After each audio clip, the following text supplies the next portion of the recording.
.00 from R1 to C1. Is there anyone here to speak on that? Yes. Oh, is it for you? You want any input? She just wants it to go forward. Having to relocate my business, so. Okay. Anybody else here at this time to speak on that?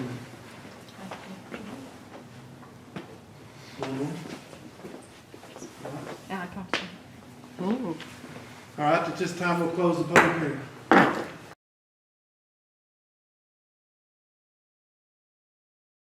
Council session, Chairman Norman Smith presiding, Mayor Rob Mathis present. This past few days, Let's pray. Heavenly Father, thank you for this time that you've allowed us to be here. I pray for each one that's here, Father, and I pray for this great community. We have looked into it to be a disaster, but we're here to make decisions to try to bring us all back together. And I pray that you'll be the center of our attention. Please send the Holy Spirit to guide us tonight and help us that everything that we say and do will be pleasing to you. We love you, we honor you, and we beg you for forgiveness. In Jesus' beautiful name I pray. Amen. I pledge allegiance to the flag of the United States of America and to the republic for which it stands, one nation, under God, indivisible, with liberty and justice for all.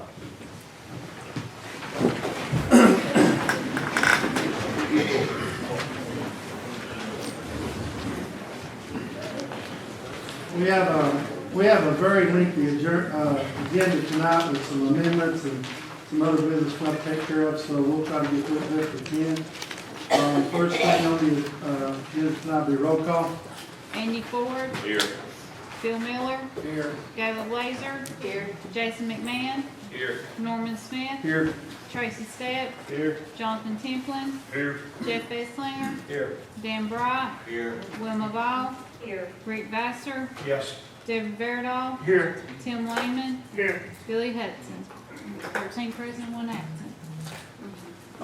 Next thing on the agenda I'd like to do is the approval of minutes. To have a motion to approve.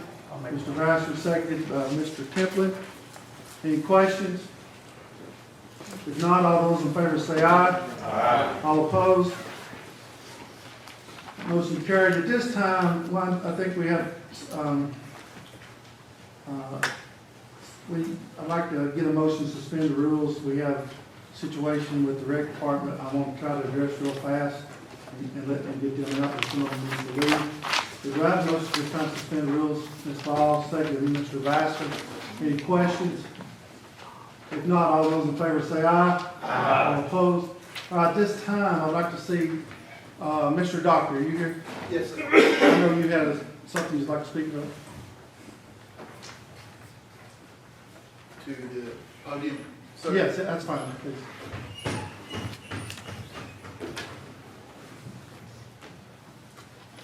Okay, thank you for suspending that rule. My name is Tim Dockery. I'm the Director of Parks and for the City of Newport Parks and Recreation Department. I'm here to ask for help. Our teams to play in your county-funded youth recreation basketball program. In a short summary, in August, we started registering for recreation basketball. We have always registered the Newport Grammar School kids at the Newport Community Center. We conduct player evaluations, we do draft, and draft our players to teams. Then we submit our teams and our team rosters to the County Recreation Department to enter into the basketball schedule. In October, a post of the Cocke County Recreation Department social media site said, update, all city kids need to sign up at the Newport Community Center. We did extend our registration through November 8th. Evaluations and drafts were done November 9th. I received an email from Scotty Thornton November the 7th that said, effective immediately, any and all basketball registration and sign-ups must solely come through the Cocke County Recreation Department anyone wishing to play in the 24-25 season will need to complete a paperwork of application and pay their fees at 466 Learning Way.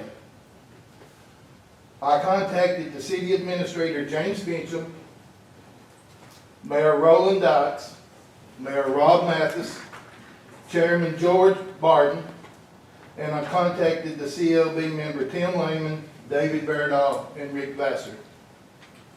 The leadership informed me to proceed in the way that we always have for the last 20 years. November 13th, received an email from Scotty Thornton. All registrations are required to be completed through the Cocke County Recreation Department in order to participate into the basketball league. This is why I'm here, and I'm asking for direction. Thank you. Is there anyone here from the rec department? Can I say something? No, hold on just a minute. Hang on just a minute. Is there anybody here from the rec department? I served as the chair until the beginning of the week, last week.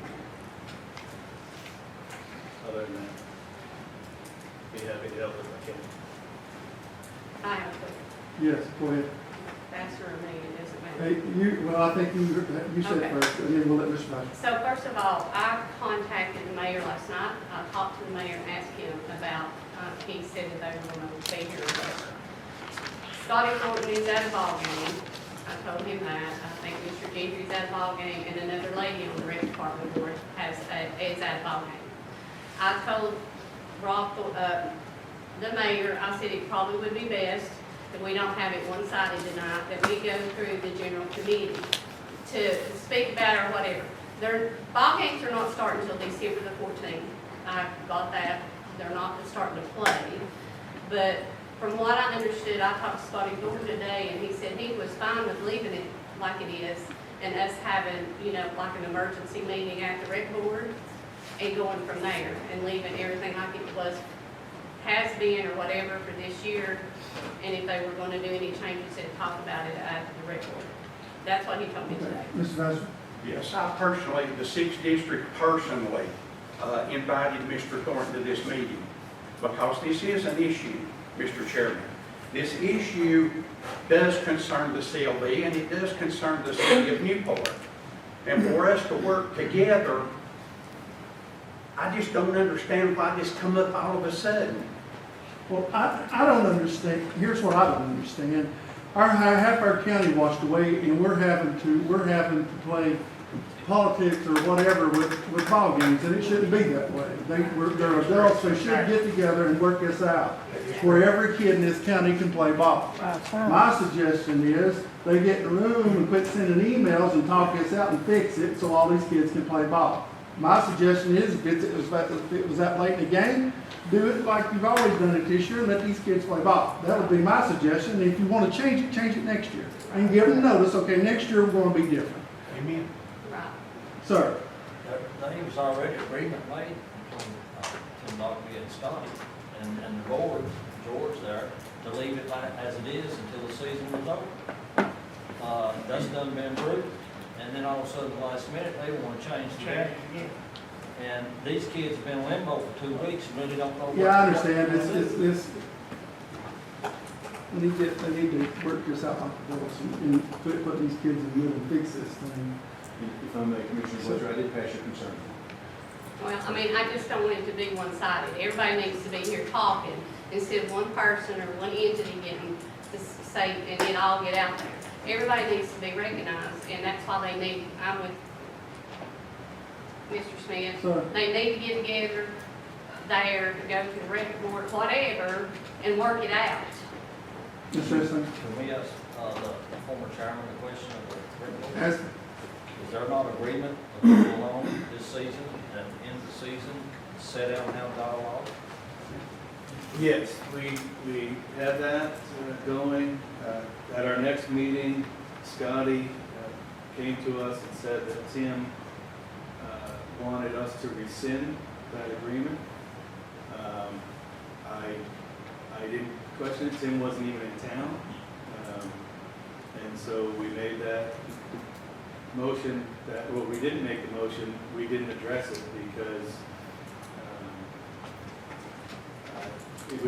he brought it up, we didn't make a motion, we didn't rescind anything, so it should have just stayed the same as we agreed to.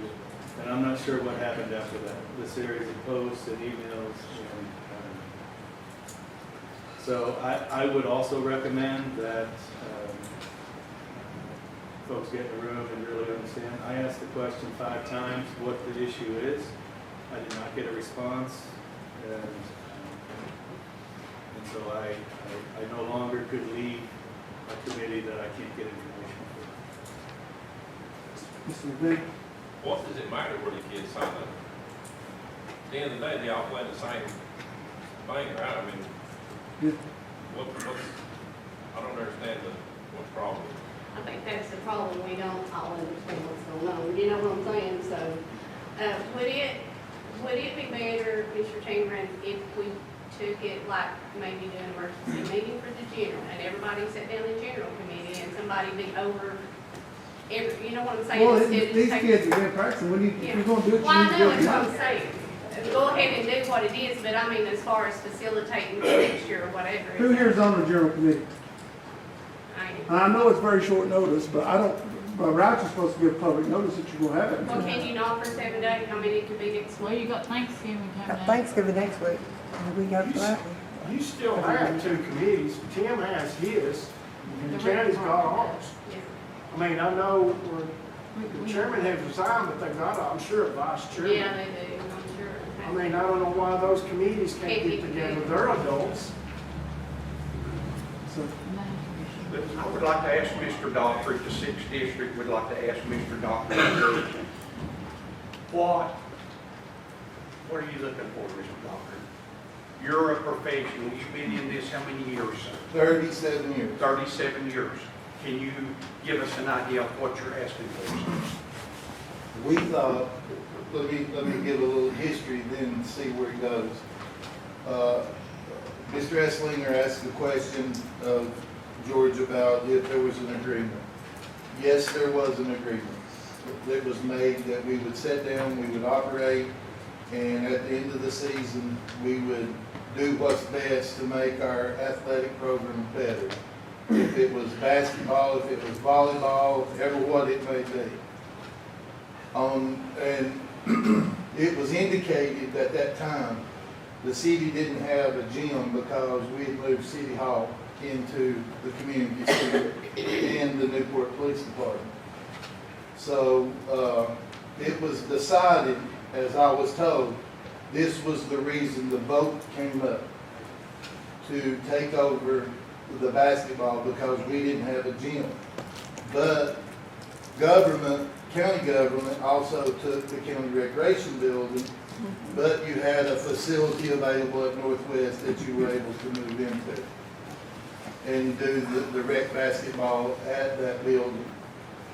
What we're asking for is to be a part of the program that we've always been a part of. It's a funded county recreation program that we want to be a part of. You asked the question about the registration fee or what might be the problem. And of course, all of us to run our programs, even if it's at a school or the county rec building or the parks and rec, we have to have our revenues from registration to make it work. Even though there's monies that are appropriated, that's still not enough. So we depend on those monies, registration fees, to make our program work. And that could be from concessions to gate, to scorekeepers, to referees, to insurance, to jerseys. And believe me, not everybody pays to play. But we have opportunities that we waive fees for young people that can't pay the fee. Then, of course, we have a lot of people that may not have tennis shoes either that we make arrangements for. So what I would like to see is the agreement made, honored, that we decided in October, It was posted, I think, the 14th or the 11th, that we would be a part of that program, and at the end of the season, that we would sit down as two entities and make it better for everyone in our recreation program. That's my long but short answer. Sorry it took so long, but it took me there to get to where I got. I have a question for the county attorney. We have a board, we have a rec department board. Does this board have authority to override what they say? No. You would have to, they can't enforce anything. It's the rec department that would make the decision to follow that agreement. You guys can suggest something, but it's not. Mr. Chairman, the 6th district says that our future of our county is going to be the losers in this. It's not going to be the CLB, and it's not going to be these boards, it's our children. I understand. Yeah. But Well, I mean, but there's got to be something but- we can do to get this we can program. make it, I strongly suggest we can take a vote here and ask them to get together tomorrow and fix this. I'll make the motion that we do that. Not tomorrow. You have to get notice. For even their board What's the meeting? what's the Yeah. special call meeting? It'd be a special call meeting, and I believe it's It's 5 at least days. 5 days. They do it Monday, Get it's together, Monday, that's fine. next Tuesday. Special call meeting for them Monday. Did the CLB not, make that forward? Can we not take it back? Put it back in the mayor's hands and let the two mayors hash it out at the end of the season? So I've actually been looking into that, and the statute has nothing that allows us to disband that board, and our resolution has nothing So to they can do disband. whatever they want to. They're an autonomous board, so they Or have, somebody messed up. they have control of it, you guys. Could I add one? Could I add one just point? Yes, So with our agreement, we also, Tim and I were adamant that monies should not be refunded or moved around because we all know with auditors and comptrollers. So this was worked out. I think the one question should be if Tim actually did request that we rescind. And from our conversation, I don't think there was a rescinding request. But also, Tim and I were at the tryouts that Saturday. Everything is ready to roll. It's just, we just need to figure out why we can't move forward. so Thank you. again, I would suggest we have them get together Monday, CLB members. I suggest that you show up at that meeting also, and we talk to them. If you know the board members, we talk to the board members, they need to fix it. Sir? I want one thing, Yes. I think you said it, but just to make clear, we're requesting, we're not, we can't tell them what to do. We can't tell them, but we, So I we can strongly ask. suggest they do. Okay, well, you know what I'm saying? Again, and look, guys, like it or not, these boards are, these board members are doing a job. And we may not always agree with what some of these boards do, but they're appointed to do a job. They do it at no cost. And I don't like getting involved with these boards. I think these boards should do what they're supposed to do. Now, if we don't like what they do, we can appoint new members next time. But who's losing? It's the kids. It is. And they need to understand that. And get pride out of the way and fix this. And let all these kids play ball like they're supposed to be playing ball. So again, if you want to make a motion that they have a special call meeting, we suggest they have a special call meeting Monday. I'll entertain that motion now. The 6th district recommends, I'll make the motion. All right, do I have a second? Mr. Vice, any questions? Mr. Burdock, I'm sorry. We will just need, at some time, not right now, but the rest of the people who's on the board, that way we can give them their, Yes. send out their stuff. Okay, you got, on that board, Yeah. you got Scotty Thornton, you got Jeff Gentry. Is Jeff, Jason Martin,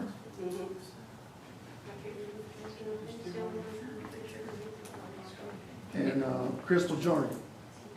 Chris who? Crystal. Susan Journey. All right, any other questions? If not, we have a motion. All those in favor say aye. Aye. All opposed? Mr. Doctor, we're going to try to get this, suggest we get this fixed for you. That's why we're here. Thank you for hearing us and making a move on so that we can get the people where they need to be. And I think Shelley Hammonds is on that board also. Shelley Hammonds. Shelley. Thank you. Thank you. There's no commissioner.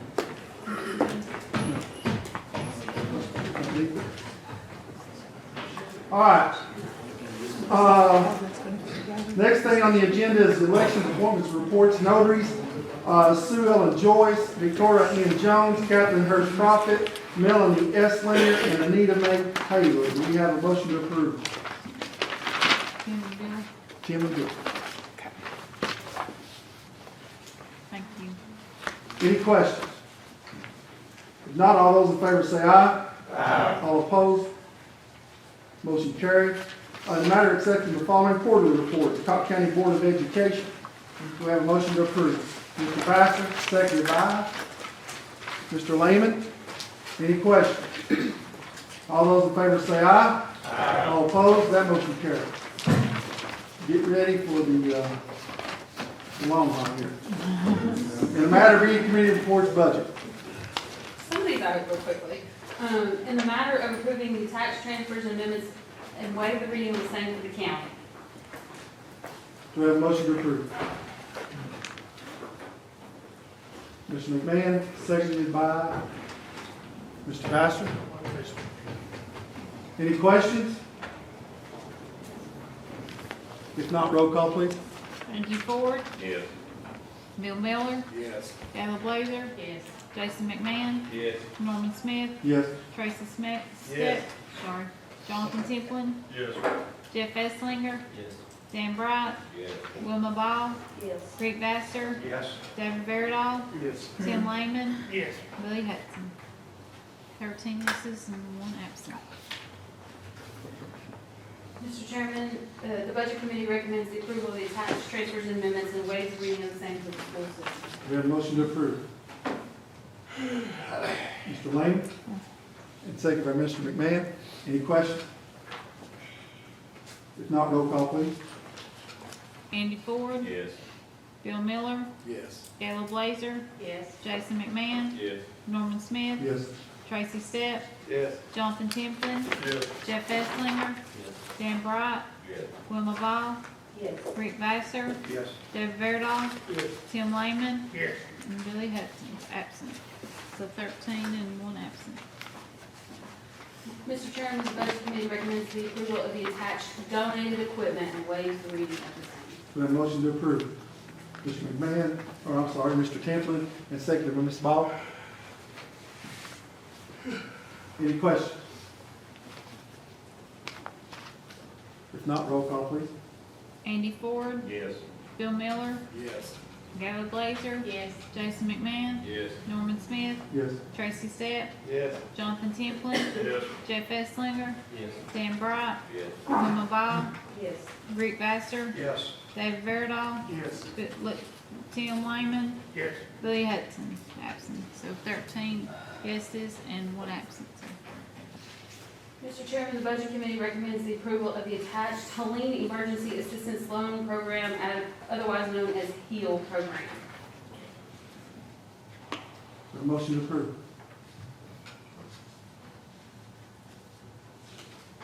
Mr. Lehman, we have a second. Mr. Miller. All right, any questions? Yes. Is this, this loan, obviously, it has to be paid back, it's not a grant, this is the loan that. Correct. It's a loan from the state. It's a governor's initiative for those counties affected by disaster to help with debris cleanup and utilities. And it's interest-free, and we don't pay anything until we get FEMA money. Okay. So this will be paid back by FEMA, actually. Yeah, correct. Eventually. Eventually. Well, That's where how sure are we about all this FEMA stuff? I mean, I mean, is this something that we just hope for, and then it doesn't happen, and then what happens? 'Cause with long-term things need to be thought about. And there's not a good reputation with FEMA, we all know that. Yeah. They're giving 1/3 of what people have lost their houses, 1/3 of their house, what it's worth, is 1/3 is what they're getting back right now. 1/3 of somebody's house. So what makes us think they're gonna give us the money back for this loan? Well, the one thing about this loan is the state is saying you don't have to pay it back until we get reimbursement from FEMA. So if we don't get that reimbursement back, then for the terms of the loan, we don't have to pay that back. So the state's gonna take care of it. And And that's, the state will probably pursue that with FEMA, is what that Yeah. requires. The state did pick that up with FEMA. They're essentially saying, if and when you get paid back, then you pay us back. It's a 10, the term on it is a 10-year, note on that. So this could, if it drags out 10 years, and FEMA doesn't pay it for 10 years, then that's how long it takes for us to get the money and push it and get it back to the state.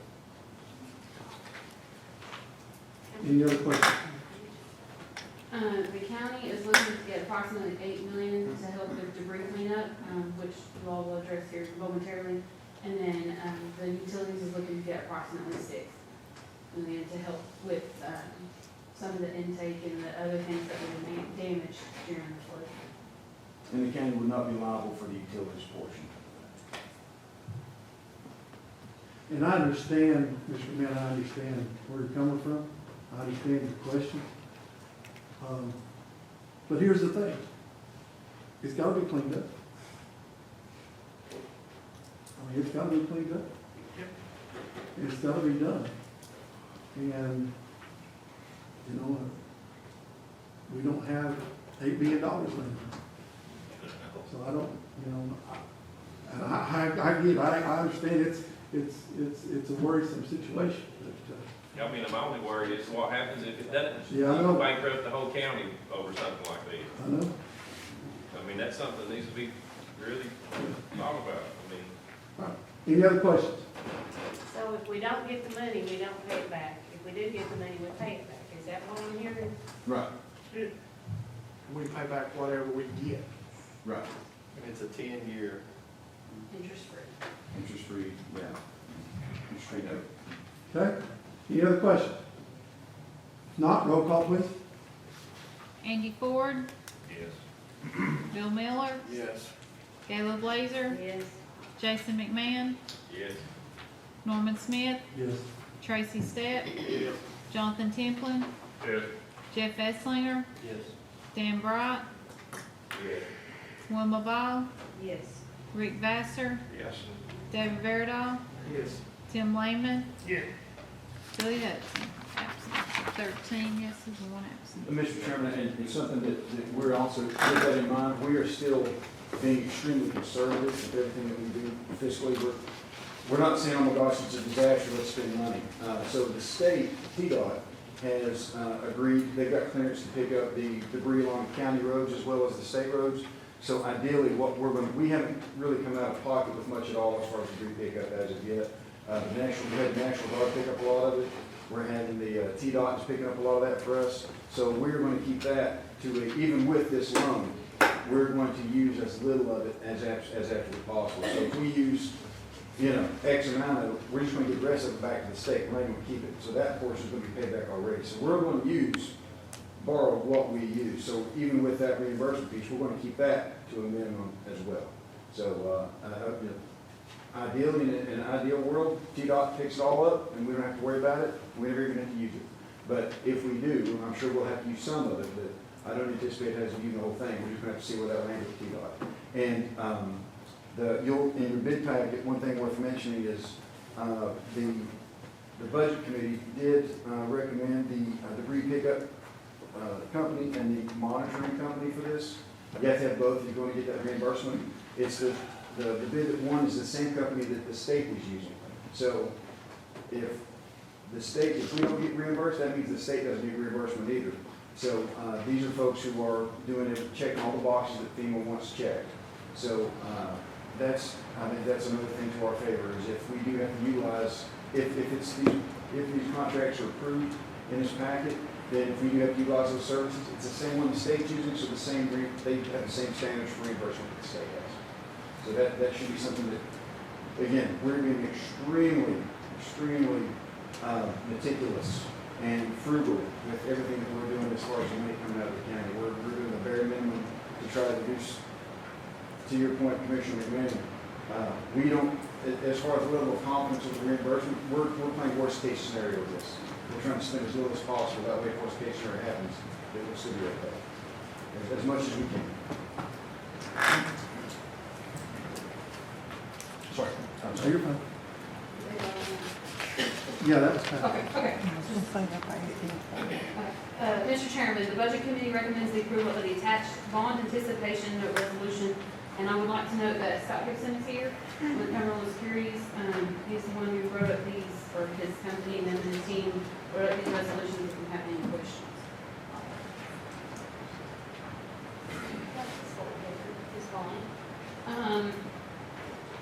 Would you like to tell them what a bond is? No, I mean, Well, so is this repairs? this will help with any capital expenses that are needed due to the flood. But it's not under the other one we just did. No. So The this other is the other one we just did only is the debris pickup. Only. So this is construction, improving, repairing, renovating, and equipping. Is that right?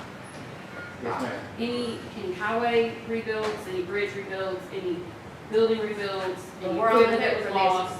Yes. Can I stop real quick? What about our river cleanup? Is T-Dec involved in that, or who's doing the river? I'm sure we're having to dredge the rivers, right? The USDA is doing that, the NRCS, there are so many agencies. I just want to make sure it is getting Yeah. addressed. Yeah, let's stay on topic right now. I just want to get back to that, and make sure somebody was doing that. This bond anticipation note, and what exactly are we going to use it for? Yeah.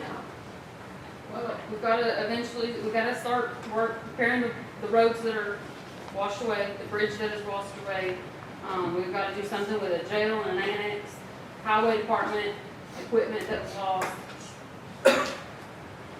Gotta have the money. Bottom line, you did. Go ahead. Okay, bottom line of this is, we've got a lot of, we don't have a lot of clarity right now. We have a lot of expenses that we know are coming. We don't know if and when reimbursement's going to come. We don't know how much that reimbursement's going to be. We don't know how much we're going to have to float up front before that happens and what we're going to be responsible for after. So what this is it's not a $5 million all at once. It's essentially a $5 million worth of kind of like a construction loan like you draw from.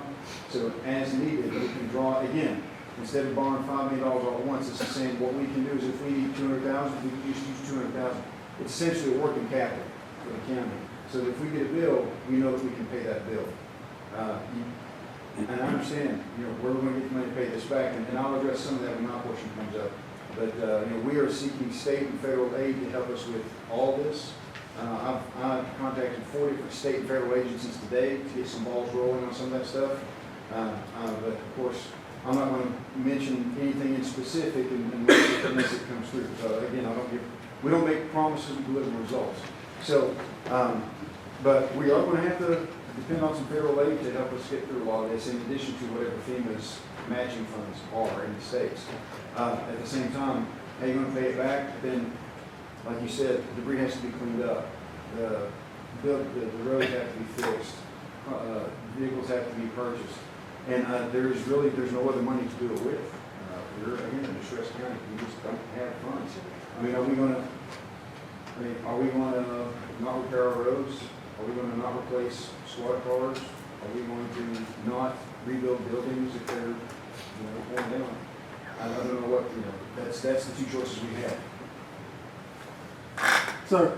Mr. Chairman, the 6th District would just like to say, we might as well be saying the people's going to pay this back. You might as well say, who's going to pay it back? The people of Cocke County, the taxpayers. So,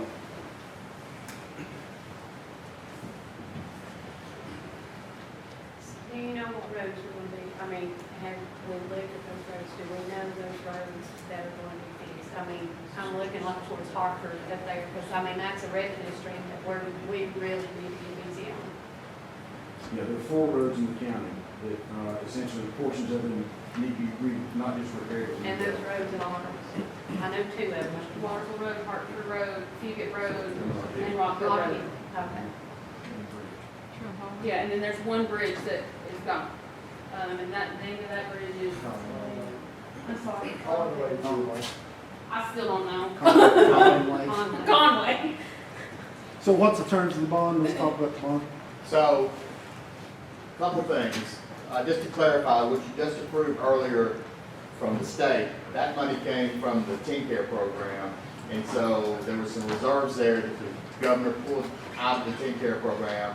And that's why it's limited to health and safety. So getting the water system back up for clean water, which is what the utilities are using it for, and then cleaning up debris, which they are justifying to make sure that there's not a spread of diseases and stuff, which comes back to a health and safety issue, which is why those monies are available. Those monies aren't available for equipment replacement, building replacement, and things like that. That doesn't mean that FEMA money or state money won't be forthcoming at some point, but you're going to probably have some match. There's already, I think, been discussion of like sheriff cruisers. FEMA has said, we will give you X dollars, and that X dollars is only less than 10% of the cost of a new one, so you're going to have to replace the other ones unless some other additional money comes through. And on new buildings, there's going to be architect, engineering fees, design work, even if you have to pay for it or someone else. And there's probably going to be a local match for that too. Even FEMA money, I mean, there might be 10%, it might be 90-10, it might be 50-50, who knows. But this basically is like a line of credit. So this is to get you started to make some decisions. This is not a long-term borrowing, although it eventually probably will be a long-term borrowing. Under state law, we can do a bond anticipation note for 2 years. And so if we issue it this December, you would have 2 years to spend the money. We can set it up as a drawdown type note, so you can just pull it down as you need it on a month-to-month basis. At the end of the 2-year period or sooner, we can, once we have a better understanding of where we are and where you're going, whether it's next summer, next fall, this coming spring, we can close the note off and do a more permanent financing, or we can stay in this note for 2 years as you work through some of this. I think in 2 years, you'll probably end up spending more than $5 million, but this will at least get you started down that path to start making some informed decisions and to spend some money immediately for sheriff's cruisers and highway equipment that you're going to need in the next month or 2, and then we can continue to work through who's going to actually pay for it. If FEMA money comes in, you can pay the note down. If state money comes in, you can pay the money down. Ultimately, though, if that money does not come in, it's going to fall back on the county to pay, but we can spread those payments out as your debt pays down, so, in the next couple of years, so for the term of the note, first it'll be a 2-year note, we can set it up as a drawdown note, and, you can draw the money as you need it, and then like I said, if you want to repay the note, you can repay it at any time just by writing a check and paying it off, so almost like you would think of a line of credit. For context, total damages to the county, Senator Blackman's office asked us to cover that last week, actually. So we asked everybody, this is the city of Newport utilities and everybody combined, and if the jail is not habitable and if the annex area can't be saved, our total damages to the county based on the estimates from the sheriff, utilities, and every EMA and everybody else put together is in the ballpark of $150 million. That's not people's houses. That's just on the public side, yes, public infrastructure. Roads, bridges, all that together, equipment, roughly $150 million. So that's the context. That's what we're dealing with, and that's what I have, and our whole team has stayed on the phone in contact with the state, federal. I had 4 in my session, or in my portion today.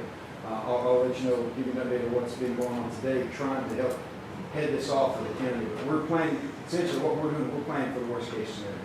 we've got to plan for worst case scenario, and at Commissioner Vassar's point, the goal is, and this is the thing that I keep telling everybody, I talked to the Commissioner of Economic Development for the state of Tennessee today, I called the White House today. That's the calls we're making, trying to get this done. Telling folks, hey, our county is distressed.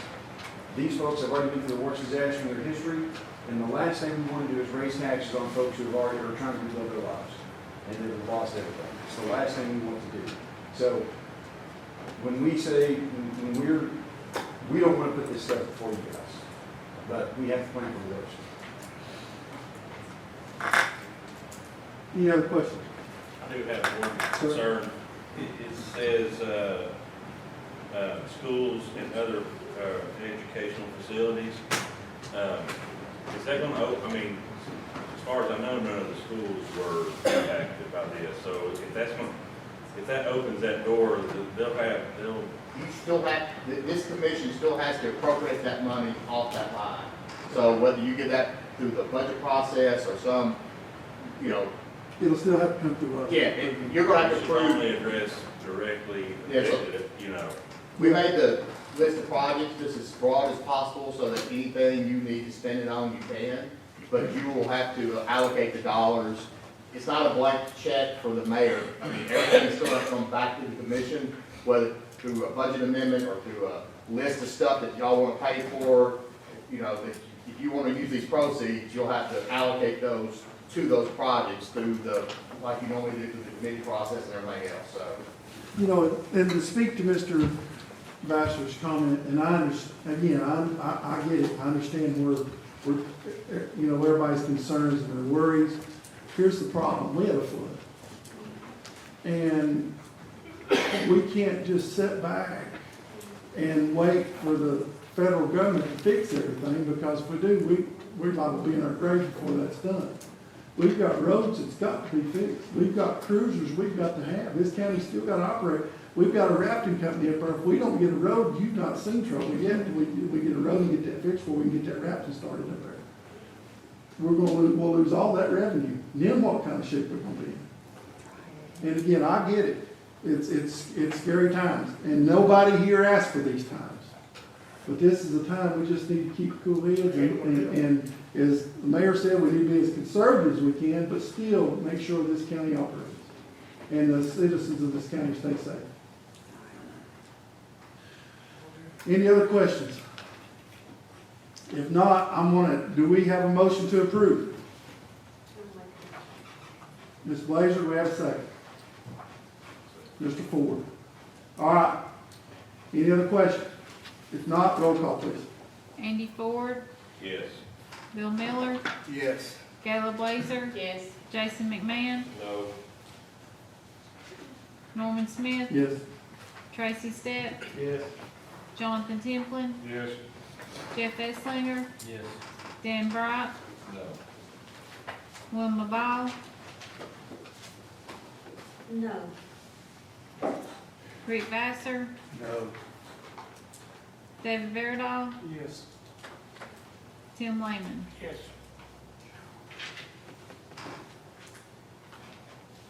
Nine yeses, 4 noes, and 1 absent. All right, that motion approved. There were two resolutions in your pack. There was an initial and a bond resolution, so I would take separate votes. The one you just did should have been the initial resolution? It says anticipation of resolutions.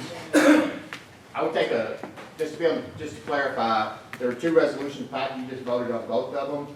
I would suggest that the motion you just made covers the first resolution in the packet, the initial, or one of them, and we take another vote, which can be the same, for the second resolution, just to make sure everyone's happy. So the first resolution was voted on, and so the second resolution, I'll entertain a motion now to approve that one.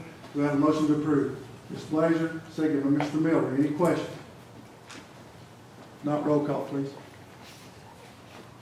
Andy Ford, Yes. Bill Miller, Yes.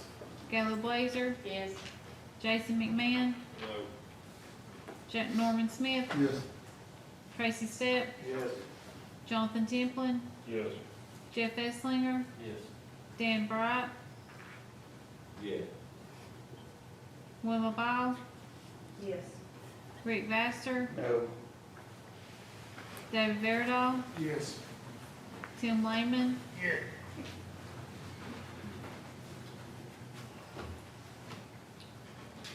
11 and 2 and 1 absent. That motion carried. All right, thank you. Thank you, Mr. Chairman. Go ahead. Mr. Chairman, attached are 3 debt reports. These are what you all approved in the prior meeting. These are tax anticipation notes. State laws requires me to give you all copies of these. For audit purposes, I put it on the report so that there is no question, and I handed those out to you all, but there is no action that needs to be taken on that. Just noted in the minutes. Okay. Handed out. My next thing is also attached is the debt management policy. Whenever we are issuing debt, it is required of me to hand you all out a copy of our debt management policy. Also, again, no action to be taken. I just want it noted in the minutes that I did hand that out for audit purposes.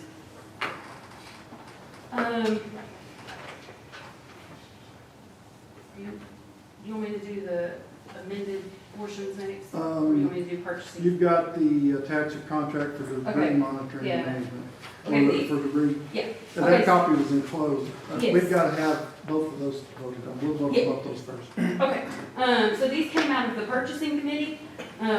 The thickest one is the actual debris pickup. This is a company called Phillips and Jordan. As the mayor mentioned, the state is also using this company. That is what they do, is debris pickup with FEMA. So they know how to dot the i's and cross the t's and make sure we do get reimbursed. So the purchasing committee recommended this company for debris pickup.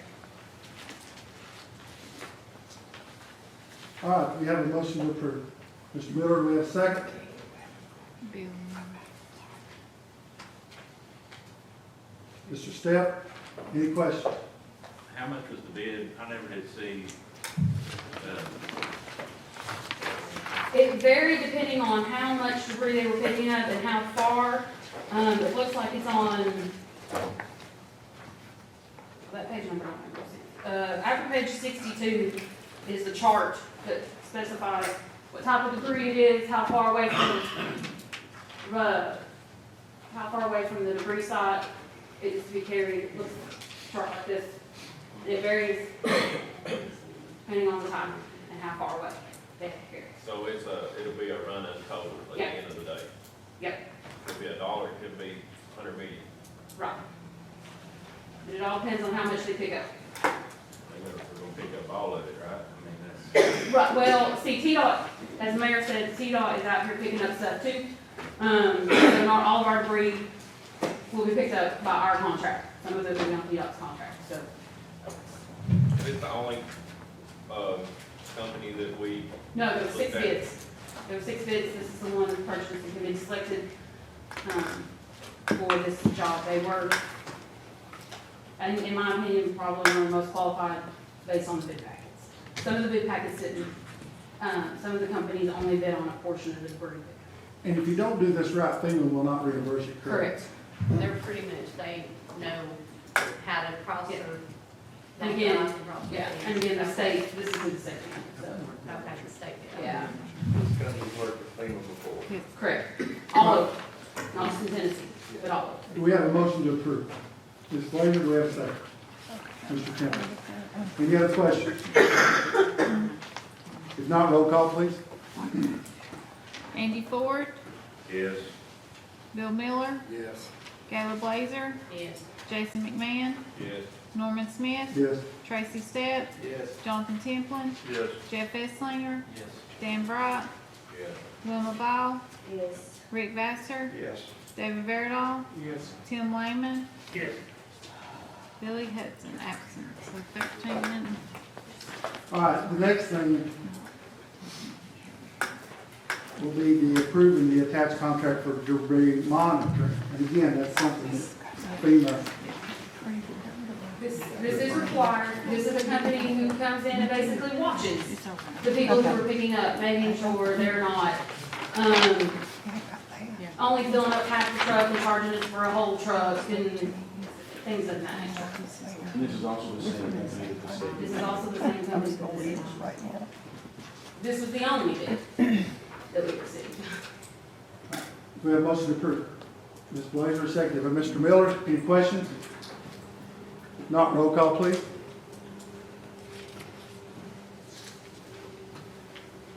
Andy Ford, Yes. Bill Miller, Yes. Gayla Blazer, Yes. Jason McMahon, Yes. Norman Smith, Yes. Tracy Stepp, Yes. Jonathan Templin, Yes. Jeff Esslinger, Yes. Dan Bright, Yes. Wilma Ball, Yes. Rick Vassar, Yes. David Verdall, Yes. Tim Lehman, Yes. Billy Hudson, absent, so 13 and 1 absent. Next, we'll go to the amended agendas we received. Mr. Chairman, this has not been through budget. It came in to my desk late Friday, which is why y'all ended up with an amended agenda. One thing FEMA is requiring is that we go ahead and do remediation on our buildings that are potentially, Savable. yeah. And once they get here, they will determine the 51%. But in the meantime, they are saying it's negligence on our part if we don't. However, now with the annex, I'm just gonna talk about the annex, we fully do believe that one will probably be 51%. And we have questioned FEMA on if that one's 51% and we fully believe we're gonna destroy it, why would we put money into it? We are gonna get that answer on Wednesday. We have what's called a recovery scoping meeting with FEMA on Wednesday. It's a long meeting where we sit down and get real details with them. However, I'm asking for y'all to approve this on the chance that they said, yes, you have to do it, and that doesn't go another month with that building sitting there getting worse, so.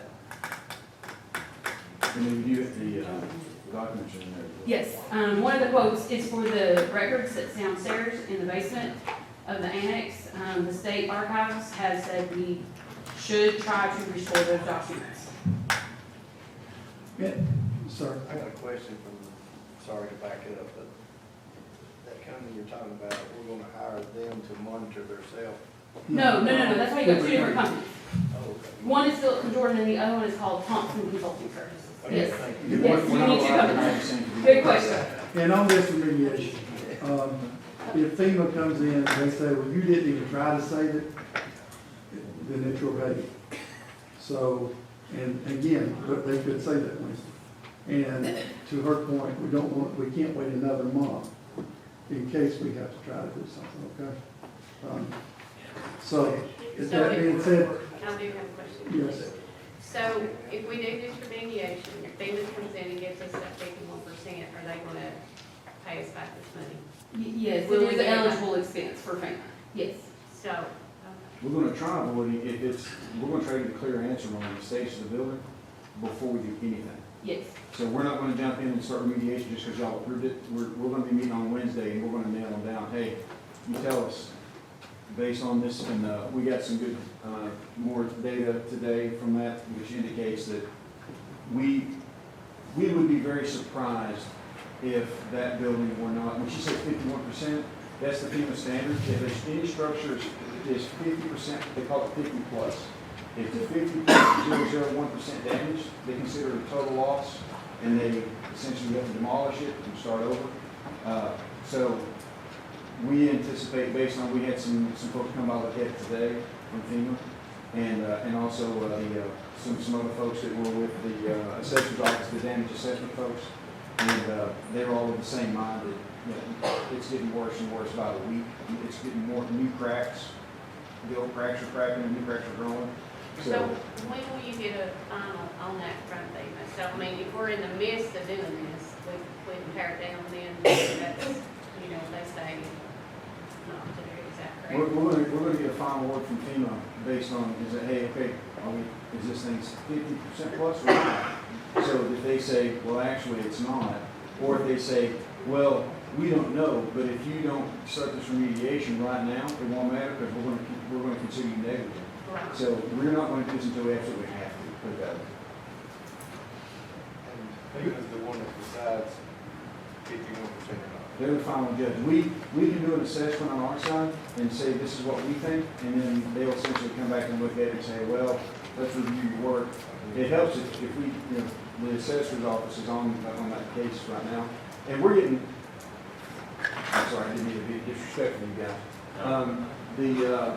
The thing about this is, and one reason why you have so many amendments to the agenda, is we're getting stuff that's coming at us right and left, fast and furious, and we're doing everything we can to keep on form and to do this the right way, and because we're dedicated to doing it the right way. But if we don't have information, it's not because we haven't tried to get it. It's just we have got, it's unbelievable. The level of trying to find answers and the level of clarity we're trying to achieve so that we can make good decisions, it's a fight every day. And from the day we come in to 12 hours a day, it's a fight. But hey, that's what we're doing. That's what we do. So we just ask, all we ask of you all is to just know that whenever we bring something before you, we don't do any of this in a haphazard or unprofessional way. I mean, when we bring something before you, it's because that's all we've got, and we try to get more. So we're like a $5 million bond. We just got questions. We got so many question marks. We're trying to erase them. We're trying to get rid of those question marks just as quick as we can, so that you and the people have information too. But what we're telling you is the best that we can get ourselves. Thank you. Any other questions? If not, we have a motion to approve. Mr. Miller, seconded by Mr. Templin. Roll call, please. Andy Ford, Yes. Bill Miller, Yes. Caleb Blazer, Yes. Jason McMahon, Yes. Norman Smith, Yes. Tracy Stepp, Yes. Jonathan Templin, Yes. Jeff Esslinger, Yes. Dan Bright, Yes. Wilma Ball, Yes. Rick Vassar, Yes. David Verdall, Yes. Tim Lehman, Yeah. Billy Hudson. Absent, so you got 13 and 1 absent. Pass. Okay, Mr. Chairman, I will move on to the second amended agenda. The first matter is the approval of the amendment to the solid waste disposal agreement with GFL. This is an amendment to our current contract with them. The only thing in here that is changing is language that says they can pick up disaster debris. Our amounts are not changing, dollar amounts are not changing, it's just the language that FEMA requires, that we have in our contract with GFL if they're going to haul any of our disaster debris. We have a motion to approve. Ms. Blazer, seconded by Mr. Verdall. Any questions? If not, roll call, please.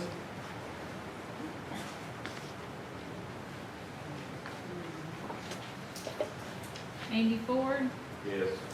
Bill Miller, Yes. Caleb Blazer, Yes. Jason McMahon, Yes. Norman Smith, Yes.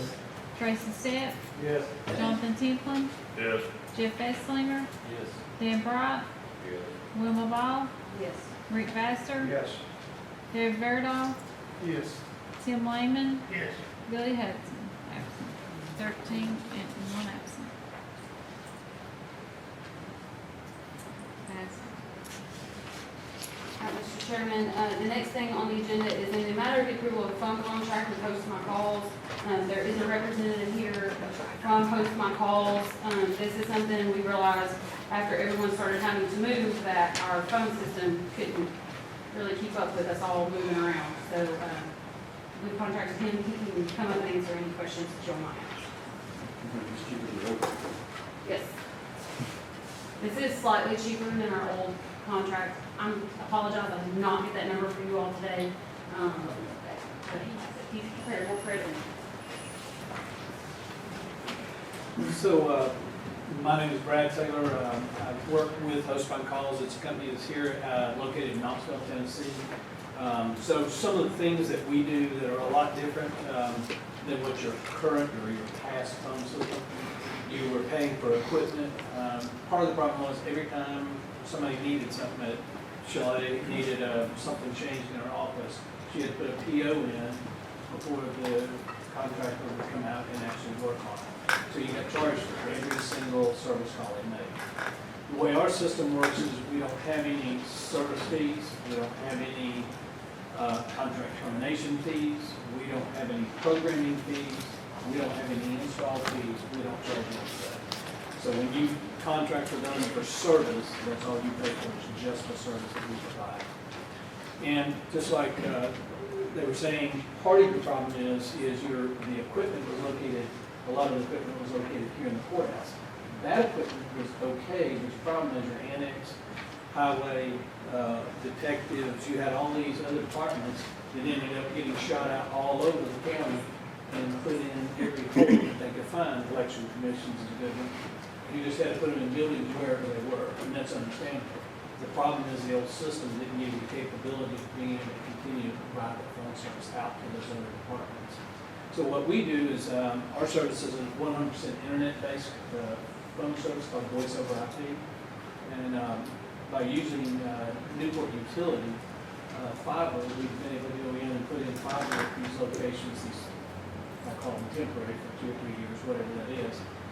Put in Newport Utility, and then we've been able to put the phones on that network, and so we get a much better quality and a much better performance phone system. Some of the other things that the old system didn't do is we use some things called mobile apps. So for instance, I'll just use the detectives. They're able to get out now, and they're not tethered to a phone on their desk. We actually put a mobile app right here on their smartphone. They can receive calls, but if they make a call, it goes out as the county sheriff's office. So it gives them the ability to be able to protect their privacy and protect that number, but yet still continue to service the county and assist the residents of the county. And the cost is cheaper than what we're currently paying. Yeah, it's kind of a hard, that's a hard number. You're currently paying about $1,600 a month for what's called a primary rate ISDN with AT&T and some analog lines. This contract that you have in front of you today is a 38-month contract. And so what we're doing is you're signing really a 36-month contract, but we're giving you 2 months service free. So the cost of the service I think in your bid package is about $2,100 a month. So we're giving you, in essence, we're giving you about $4,200 or $4,300 in free service through our company. Any questions? If not, we have a motion to approve. Mr. Ford, and seconded by Mr. Temple. Roll call, please. Thank you, sir. Andy Ford, Yes. Bill Miller, Yes. Taylor Blazer, Yes. Jason McMahon, Yes. Norman Smith, Yes. Tracy Stepp, Jonathan Templin, Yes. Jeff Esslinger, Dan Bright, Yes. Wilma Ball, Yes. Rick Vassar, Yes. David Verdahl, Yes. Tim Lehman, Yes. Willie Hudson. 13 yeses and 1 absent. That's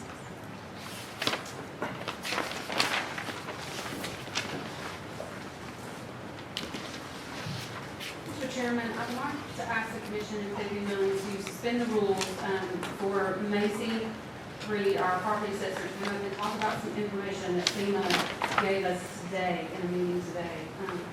But I feel like it's more her ballpark. I'm going to come up if you all All are. right, we have a motion to suspend the rules. Ms. Blazer, second by Mr. Verdahl. Any questions? If not, all those in favor say aye. Aye. All opposed? Floor is yours. Good evening, Commissioners. Thank you all for allowing me the opportunity to speak with you this evening. I was going to come up here and give you a really brief request, essentially, and inside of it being a little more detailed and giving you some clarity might go a long ways, especially since you've been dealing with so many money figures this evening. I'm here to acquire your approval to request a fund called 1206 from FEMA. In January of 1988, Cocke County joined the National Flood Insurance Program. This program allows our citizens to have flood insurance if it's needed. This is incredibly important when financing or selling a home. To give you an example, if Ms. Blazer had a house on the river that was beautiful and she was selling, I wanted to purchase said home.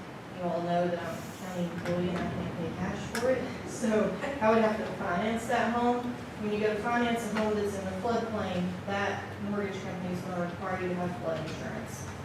If flood insurance is not offered in the county, they're going to decline your loan. So it's very important for our citizens that we remain a part of the National Flood Insurance Program. To remain part of the National Flood Insurance Program, we have to do what is called a damage estimate on all of the properties that were in the floodplain and affected by Helene. To do those damage estimates, it requires a team to go out to every house, and FEMA has provided a tool that is a web-based tool.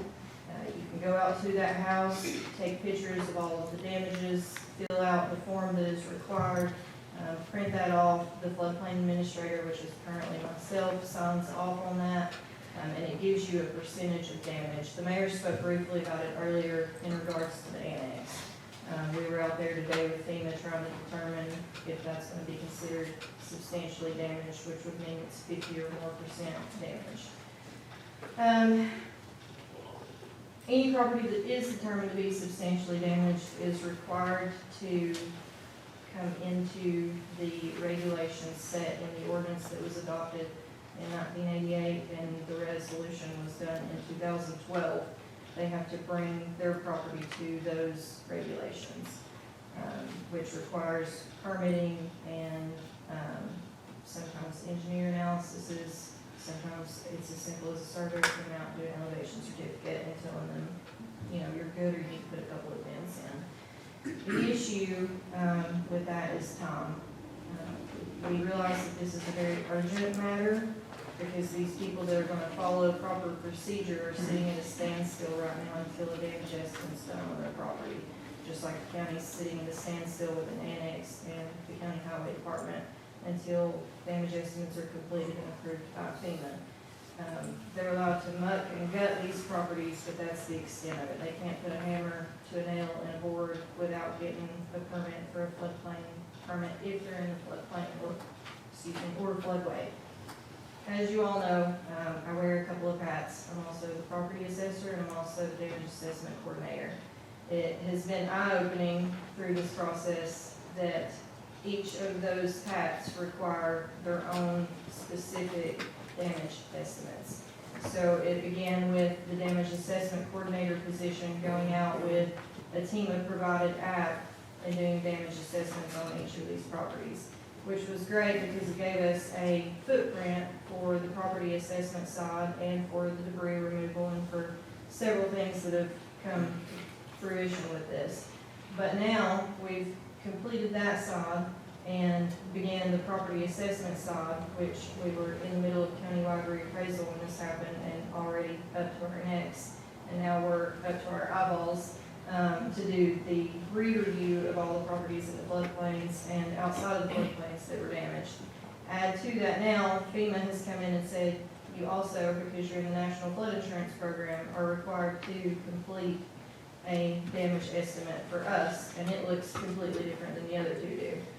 So it's not a matter of you can go out, one person can go out to each of these properties one time and do all three of them. They're all three different, they all three happen at different times, and it's not simple, to put it mildly. So what I'm requesting the 1206 fund for is to hire additional employees under the county government that would go out and complete these substantial damage reviews. The funding is federal, so it's the 75-25 split. FEMA would come in and provide another 12.5 to that at least. So you're looking at the county being responsible for the other 12.5. But this 1206 funding is specifically for anything involving floodplain management or building codes, which of course we don't have. And all of this would generally fall under a building codes department if we had one, but we don't. So Delaware decided to take it in 1988. The funding would last through the end of March. So the idea that we discussed today, we had a meeting with FEMA, myself, the mayor, Ashley Shelton, Heather, Joni, we're all present in the meeting.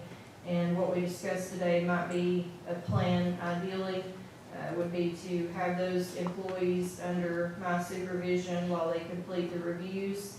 And I sign off on the assessments that they did in the field.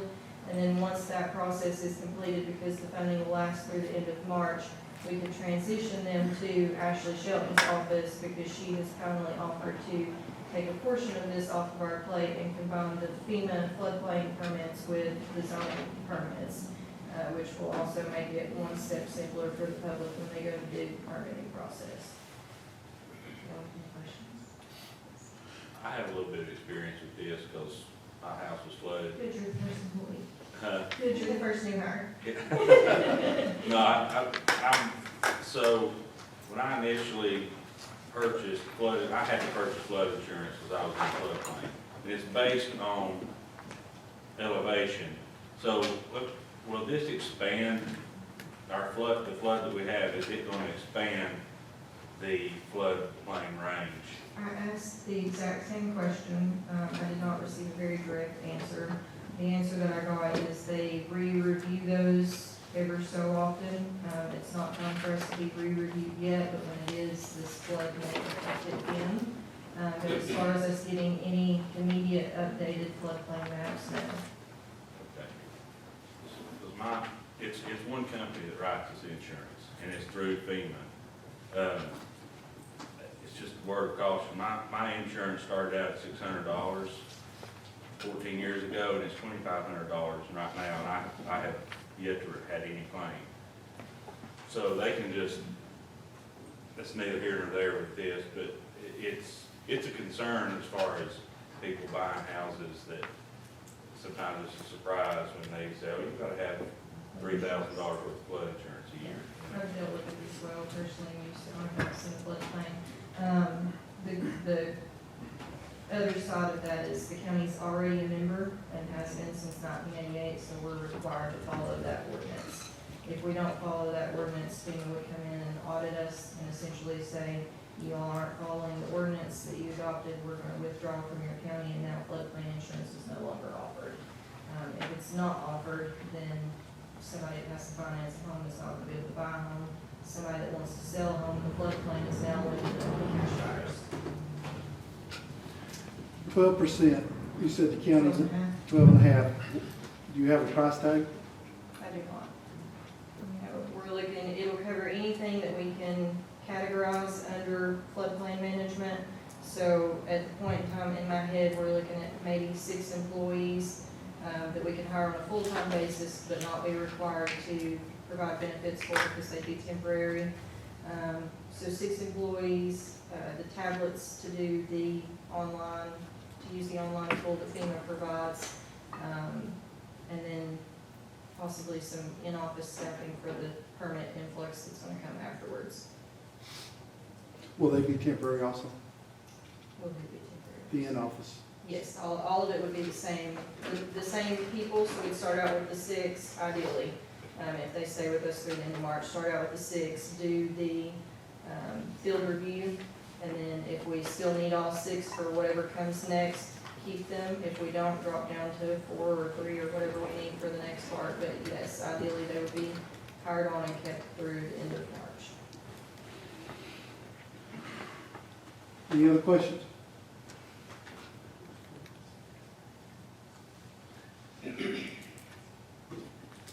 I guess I have FEMA one. set that rate, What would you? the hourly rate that the employees would be coming in at. No, FEMA doesn't set that rate. That would be something we would set. Macy and I would work together to try to figure out what would be a reasonable rate. So this would only be through March that we'd be paying these. The end of March, yes. So that's as long as the 1206 that I'm requesting you to approve is active for. It ends, I think, April 5th. But I said the end of March to be safe. And if we don't do this, flood insurance is not available. If we don't do the substantial damage estimates They'll say and the they permitting, can't have flood insurance. they will allow the county to do negligence. We're back against several walls. It just gets better and better, don't it? I mean, we don't have a choice. I mean, that's the way I look at it. All right. Barney, any other questions? We have a motion to approve. Mr. Temple, we have a second. Mr. Miller. Roll call, please.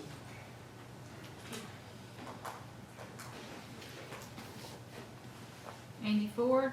Maybe. Well, let me see if I've got that on here. No, I think it's a yes or no. Yes. Thank you.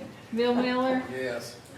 Gayla Blazer, Yes. Jason McMahon, Yes. Norman Smith, Yes. Tracy Stepp, Yes. Jonathan Timpson, Yes. Jeff Esslinger, Yes. Dan Bright, Yes. Wilma Ball, Yes. Rick Baxter, Yes. David Verdall, Yes. Tim Lehman, Yes. Billy Hudson. You got 13 and 1 absent.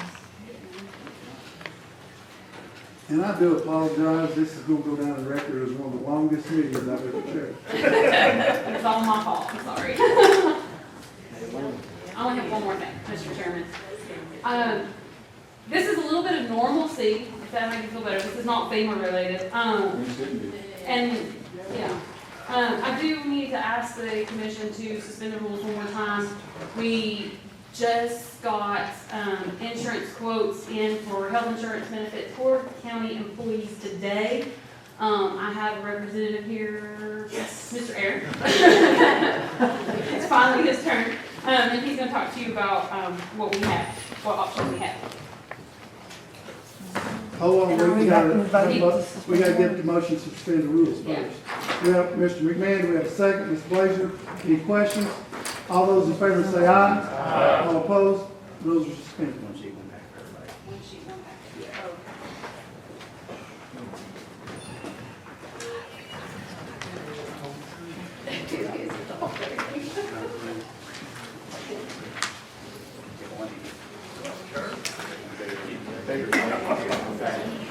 You got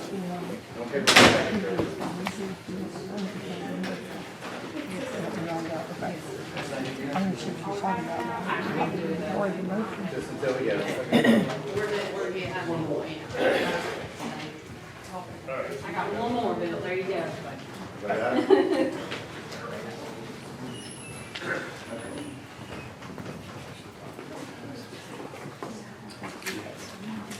Yeah.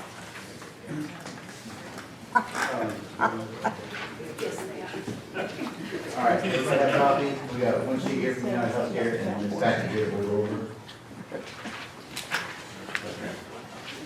So I know we got a lot of agenda items, so I'll try to be as quick as possible. Thank you so much for having me. Really, this one isn't too important. I'm not gonna spend a whole lot of time on it. This is the renewal sheet as it comes from United Healthcare. Okay, this is exactly how it looks when I receive it. So that way, that's just for your records to show that United Healthcare was asking for a 17.9% increase from county and their health insurance for 2025. Obviously, we weren't too happy with that, so we wanted to explore other options. So that's just what that shows right there. Just so that you have those numbers on what they were requesting. Don't worry, we have good news, okay? It's not what we're gonna settle with. But I wanted to make sure that you all saw it. Starting with the packet right here, going into page 1. Why is United Healthcare asking for a 17.9% increase? So I've highlighted the pertinent columns on that field right there. What this is, this page is showing the claims paid out by United Healthcare on a month-by-month basis up through the end of August. So that was the latest that they had on the data for us. Okay, this is the medical claims. So you'll see in the green column there on the left, that is the premium paid by the county for the health insurance. So we're at about 170,000, just under that per month. That's based on your enrollment there on the left. You can see a little over 200 employees. Not too many people have their spouses or children covered, so mostly employee only. All right. Right after that, medical payments. You can see what they're paying out just for medical.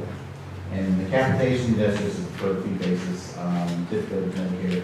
Managed pharmacy payments, so between the medical and the pharmacy, that's your total medical spend there in the yellow column.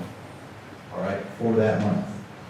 So you see what some of these months we're paying $170,000 in premium, and United Healthcare is paying $330,000, $394,000 for May, $373,000 for July. And you see there in the pink column, that is the ratio that the health carrier uses to calculate the claims paid out versus the premium taken in. That ratio is well over 100% for every single month. You'll see there at the bottom, in general, and this is all health carriers, Blue Cross, Cigna, United Healthcare, they want to see around 75% for them to even consider keeping your rates even. All right? And we're at, for some months, 235%, 223%. So basically what United Healthcare is telling us that they're paying a lot of money on healthcare for the employees in Cocke County. So they gave us 17.9% increase, but I can tell you right now that I've seen these numbers before. And if you go to the next page, you'll see the rate cap. It certainly would, if you didn't have this rate cap, it would have been a lot higher than 17.9%. We're talking 40 and 50% increase at least with these types of numbers. So that means that they're not pulling in enough premium to pay for your claims. So when the county decided to move to United Healthcare, there was an agreement here, this rate cap guarantee, and this is directly from United Healthcare that I pasted in here, that if you had a 90% loss ratio or greater, which we did, they capped it at 17.9%. So that's why we are in the position that we're at right now, at 17.9%. I want to pause there real quick. Any questions on just how they came to that or that number before we move into the better news? Okay, great. So moving on. So what UHC has offered in light of especially the events that you all have experienced in the past couple of months. So here on page 4, they knew that 17.9% increase was quite a bit. So in an effort to retain your business, they offered a premium holiday for the month of November. So Cocke County did not have to pay their United Healthcare medical premium bill for November with the assumption that they would keep United Healthcare for 2025. So you can see right here, looking at this page, 17.9% increase, and if they gave you a credit of $169,000, if you factor that into your 2025 cost for the year, it essentially brings it down to about a 9.5% increase. So does everybody understand where we're kind of getting that number? If they give us a free month, even though the rates are higher, the rates are 17.9% higher throughout all of 2025, but they're giving us that free month in November, fuzzy math right there gets it to about a 9.5% increase from 2024 to 2025. So that's what they landed on. That's a decent offer given the situation, especially with the claims that they paid out and what you all have been through. If we had no other options, I would feel good about taking this offer. Okay, just from what I've seen, 14 years in business, that's a pretty good concession on United Healthcare's to their credit. And they've done some things when we took over. So I'm a broker. We took over in May, and there were some things that we found that were presented to the employees on the medical plan in January. That was not the case with United Healthcare. We were able to get United Healthcare to agree to what was presented, not what the plan document was saying.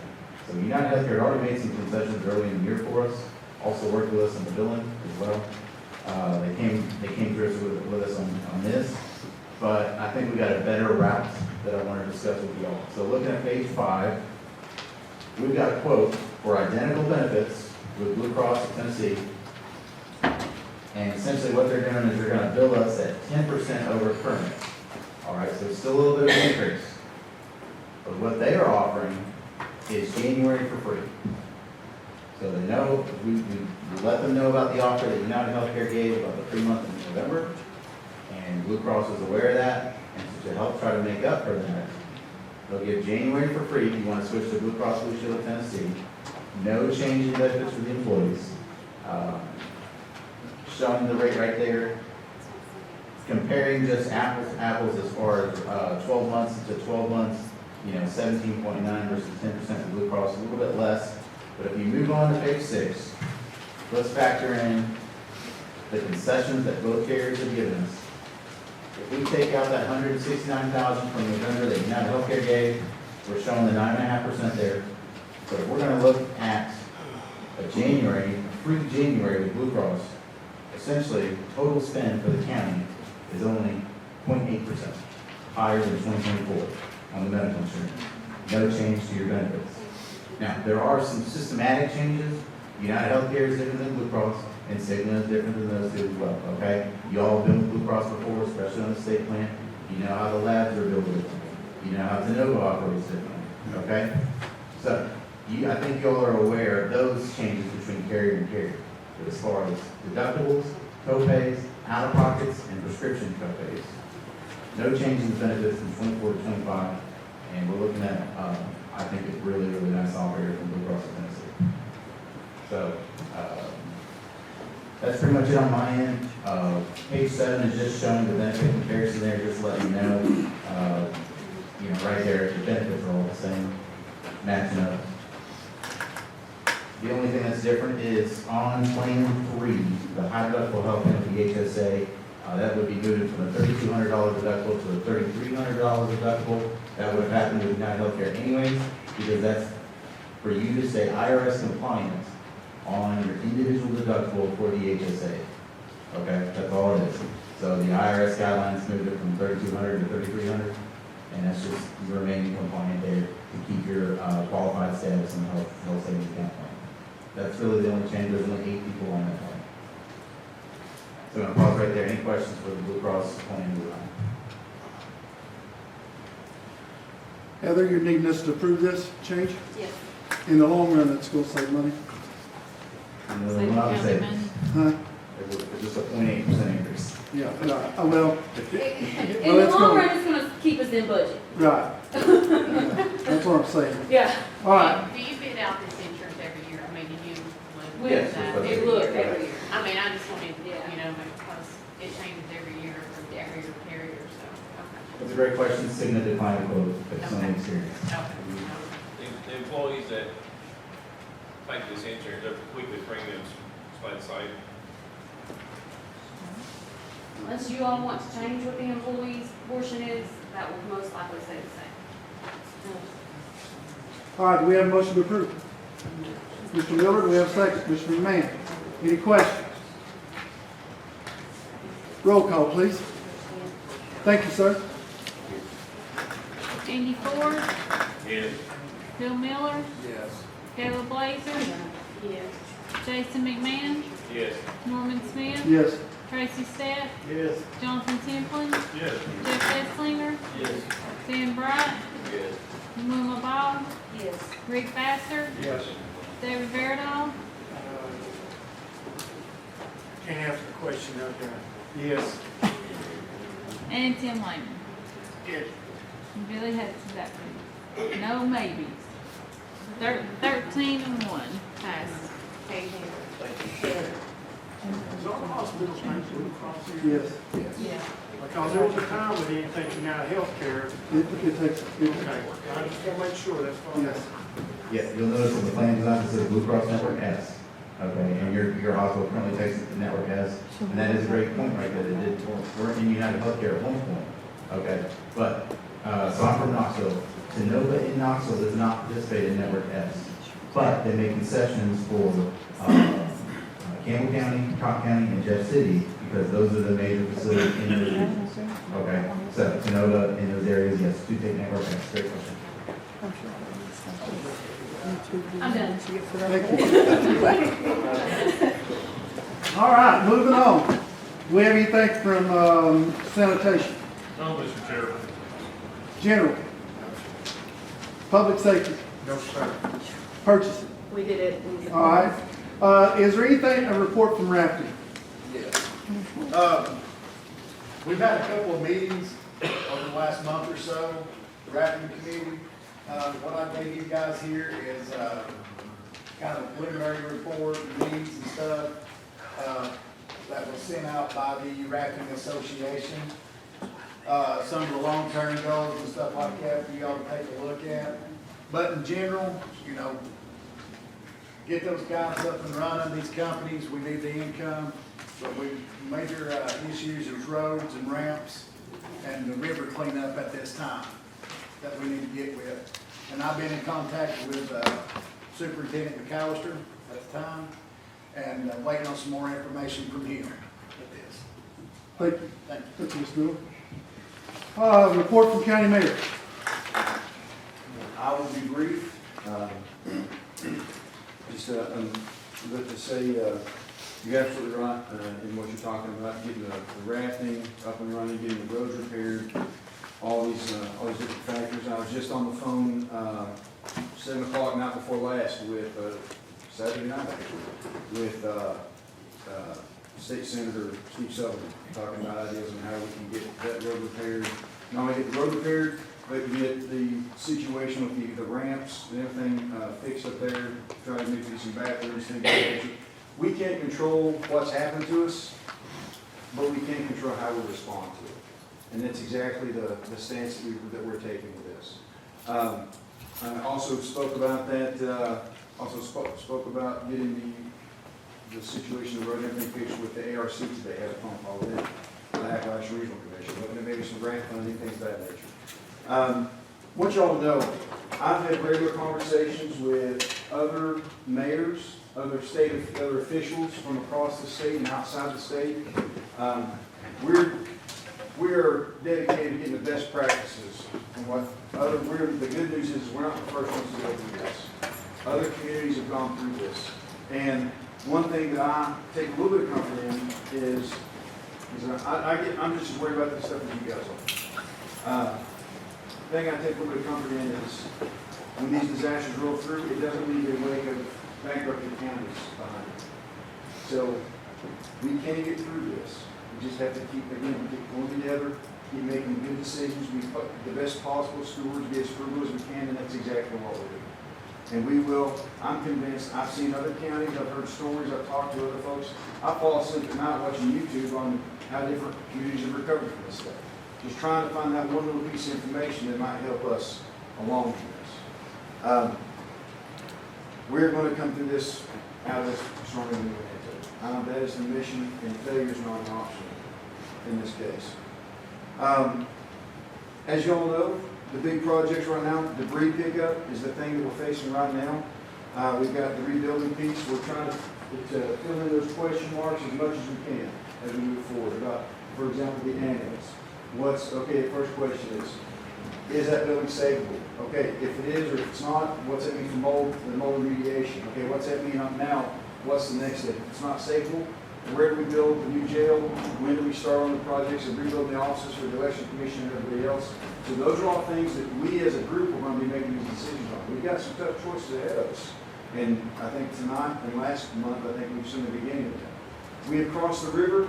Now we're about to climb the mountain. And that's what we're in the act of doing right now. We're taking those first steps. We still have many questions, lots of questions to be answered. We're trying to get estimates, figure out what it costs, what are we going to be responsible for, how we're going to raise the money. Speaking to the state on a regular basis, today alone, I spoke with FEMA. Met with FEMA. Met with the State Commissioner of Economic Development. Spoke to the Department of the Interior over the phone, and even called the White House today, talking to folks about ideas, how can we get funding, how can we get the help we need. We're literally leaving no stone unturned in getting the help that we need for our county. So it's going to be, I feel like, based on, and I don't know that other communities have gone and did these measures that our community is going to, so I feel, cautiously optimistic, let's say, that we're going to be able to get the help we need. And I'll tell you the feedback that I am getting from the state and federal levels is they want to help. So what we're trying to do is give them the guideposts, saying, the big arrows, this is what we need, this is what we need. So when they say, hey, we're here to help you, here's what we came up with, it fits in line with what we need as a county. I told you that estimate for the damages is roughly $150 million. We sent an itemized list of that to every one of our state and federal elected officials. So they all know exactly what we need. The governor has this. So we put this in the hands of every decision maker at the state and federal level that we can think of, and some other agencies as well. ETHRA, East Tennessee Development District, we're sharing this information with everybody. Hey, can you help us find grants for this? Can you help us find funding? Can you help us find whatever we need for this? So we're determined to come through this strong. Commissioner Blazer, I owe you an apology. I forgot, in the midst of all this, I forgot to call you back today with the other stuff. But I do apologize. I told you I was going to pray back, and I didn't, so I apologize for that. That said, let's stay together on this. We've got a lot of tough decisions ahead of us. Unity is going to be very important, but then at the same time, so is us being diligent, being frugal, being responsible to the people, and also reaching out to our neighbors and state and federal officials to make sure we get squeezed every possible dollar of aid that we can get, because every dollar we get is one less that our taxpayers have to bear the burden of. And we're committed to making that just as liable as possible for everybody. And Mr. Chairman, that concludes my statement. Thank you.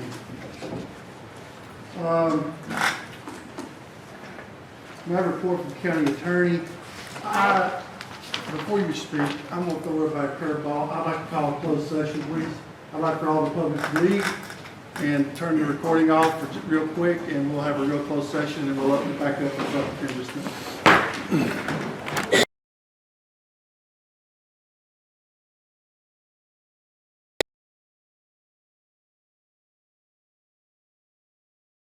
Be at the next meeting. Yes, I'll be here, I'm working to the end of the year. Okay, thank you. Any questions, Carter? All right, matter report from county commissioners, if any. And I report from Cocke County Partnership. Thank you, Mr. Chairman. Good to see you, Mr. Williams. A couple of things to mention tonight, and I'll be brief because it's been a very long evening. Our partnership board meets tomorrow at 3:30. On the agenda is the interlocal agreement. Also, the industrial development board meets on Wednesday at 2 p.m. And I'll go over just a couple things down on the report. Today, some things I want to hit on that we did not have on this report because it was submitted earlier. The mayor and I did have a joint meeting today with Commissioner of Economic and Community Development. We asked for funding to extend the sewer in the county industrial development park, the Smoky Mountain Innovation Park. The commissioner was very receptive to that. We also asked for some relief on some matching grants that are still due, and he was very receptive to that. So I want to thank Mayor Mathis for helping organize that, and then also some credit goes to Derek, our fellow, for facilitating that meeting as well. Item number 1, Halls Top Bike Trails. Our partnership board met. We are currently in disagreement with the proposal that was submitted. This does not mean that we are not open to doing any development in the area. In fact, we welcome any development and investment in the area near the proposed Halls Top Bike Trails. So hopefully we'll be able to move forward on that. Currently, we are in a standby mode due to the Forest Service holding on our special permit. We submitted an SF-299, and they told us that's not going to be a while till they review that because they're in cleanup mode, just like everyone else. Item number 2, Economic Development Administration Master Plan. That's completed and closed out, so that's finished. Item number 3, Smoky Mountain Innovation Park. We have one pad left to grade, which is the front of the property that borders Highway 25E, where the car, it's the pads right next to the car wash. We have a meeting on that tomorrow to go over with TBA and the engineer of record on that. Also, we are submitting a plat for approval to the Cocke County Planning Commission, and that's on the agenda for Tuesday, November the 26th. We've also completed the certificate of insurance for TDOT for the right-of-way. What remains to be done is sewer and utilities. You'll need 3-phase power, you'll need sewer line there, and some signage up. Good news, let me share that in just a second. Cosby Sewer Extension is still working on that. The school system is working with the engineering firms on their portion of that. Cannon is proposed working on a master plan for utilities at the Cosby exit 440 to have a plan on that. And then we are continuing to have discussions with TDEC on seeing what are the possibilities there. During all this, the partnership hosted numerous meetings with Small Business Administration. We had businesses up to the partnership. We organized 2 or 3 meetings with them. We offered, thanks to George Barton at Rural Medical Service, they offered free hepatitis shots for downtown merchants. And that's what we've done on that. A couple other things. The partnership has set up a subcommittee to review the disaster relief fund applications. Phase 1 was the deadline at Friday the 15th. That subcommittee met today. They have reviewed those, and it looks like they are ready to start dispersing funds before Thanksgiving. And that account, there was a total of around $254,000, $5,000, something to that effect, donated. Every penny of that is going to be dispersed out. Partnership's gonna cover the cost of administration. We're not gonna have any administration costs staying with the partnership. So all the money collected is all going out the door, okay? Second thing is, we did have one of our neighboring companies, the Mayor Mathis and I have been working with them over a week. They wanted to make a donation, and today they made a significant donation, and that money will come into the same fund. Those people who have applied for relief already, no need for them to come back, but then we will reconsider if we can disperse more funds to small businesses and individuals. So that means we'll try to do more on that end. On the good news side of things, when all this is going on, I really kind of struggled about what we do. I felt funny hosting people coming in, but I got in contact with the company, and they said, well, you want some weight? And I said, no, just come on. We need jobs, and we need them now. So they come on down, and we have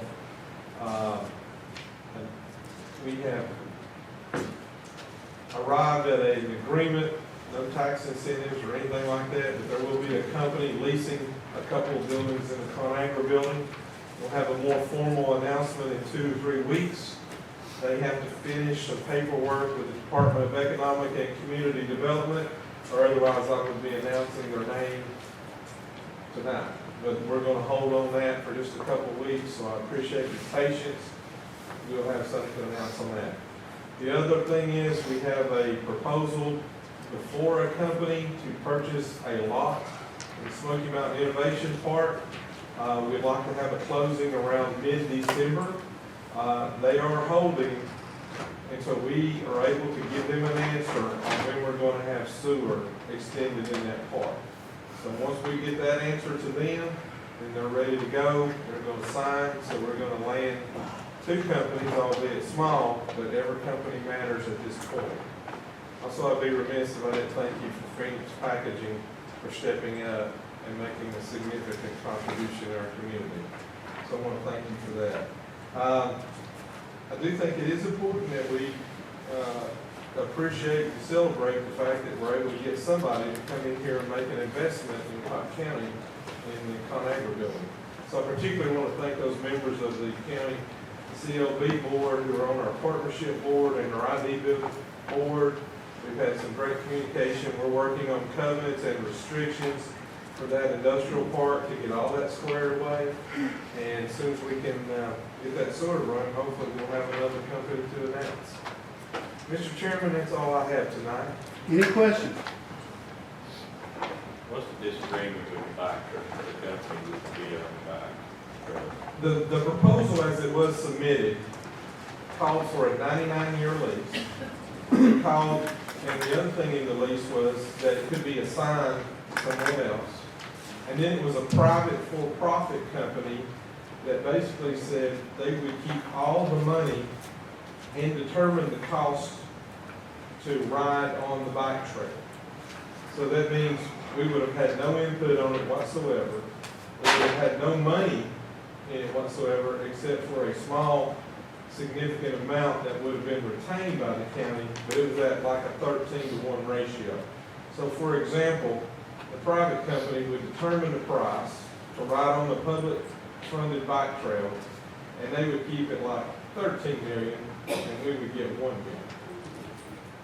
Well, I mean, you have to look at the people coming in, that, your money, the county's gonna make the money in the vacuum with all the people coming and spending their money, they stay at hotels, Airbnbs, so that needs to be kept in consideration, I think. Sure.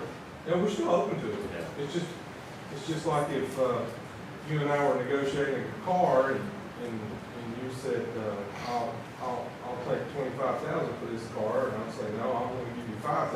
Then you'd say, then somehow we're going to have to come back and have more conversations to meet in the middle. So we're still open to that. We still want to see investment out there. We still want to get this bike trail done so that other investments can come around to it. But the key is we've got to get the bike trail done first. And as far as the maintenance of it, it's gonna have to be put out for public procurement anyway. It's gonna have to go out to bid. In this process, there was no bid process whatsoever. So I think we've avoided running afoul of federal regulations. But we're still open to that and happy and willing to do business with anyone who wants to do business in that area. Also, I want to thank our commissioners who participate in our partnership board and our CLB board, because there hasn't been a whole lot of meetings on the industrial development board, and we've been getting everything organized and wearing it out. So, thank you for your service. I know it takes up a lot of time away from your businesses and your family. I know this has been a tremendously difficult time for everyone with a lot of questions to answer and a lot of tough decisions to make. So I have served on a public body before, and I know how challenging it can be to go get a jug of milk at Food City and coming back an hour later and your wife says, "Where you been?" And so I want to thank you for your service and what you do. And please, if you have any questions, feel free to call me anytime. I've had some great dialogue with many of you already. So just call me anytime. You have my cell number. If you don't have it, I'll give it to you afterwards. Thank you. Thank you, sir. Thank you.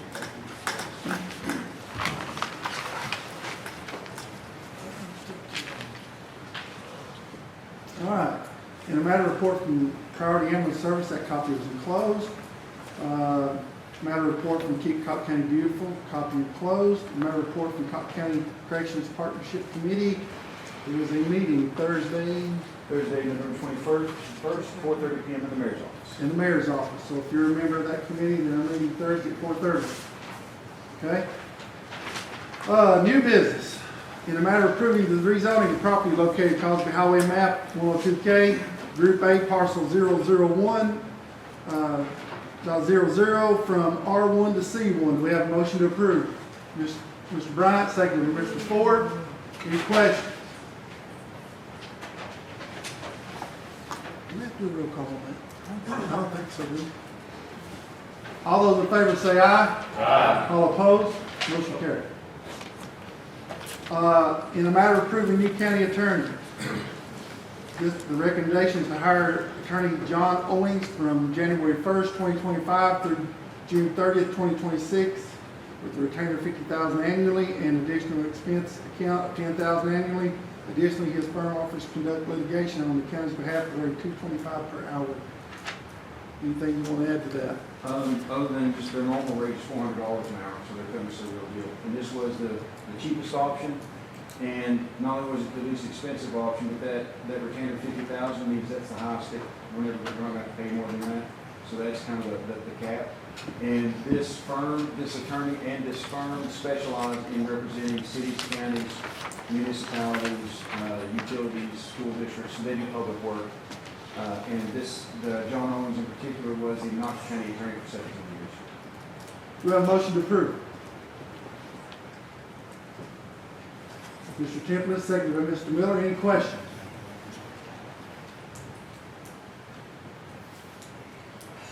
Hearing none, all those in favor say aye. Aye. Roll call. Would you feel better? Yeah, there is money. Roll call, please. Andy Ford, I'm sorry. Bill Miller, Yes. Caleb Blazer, Yes. Jason McMahon, Yes. Norman Smith, Yes.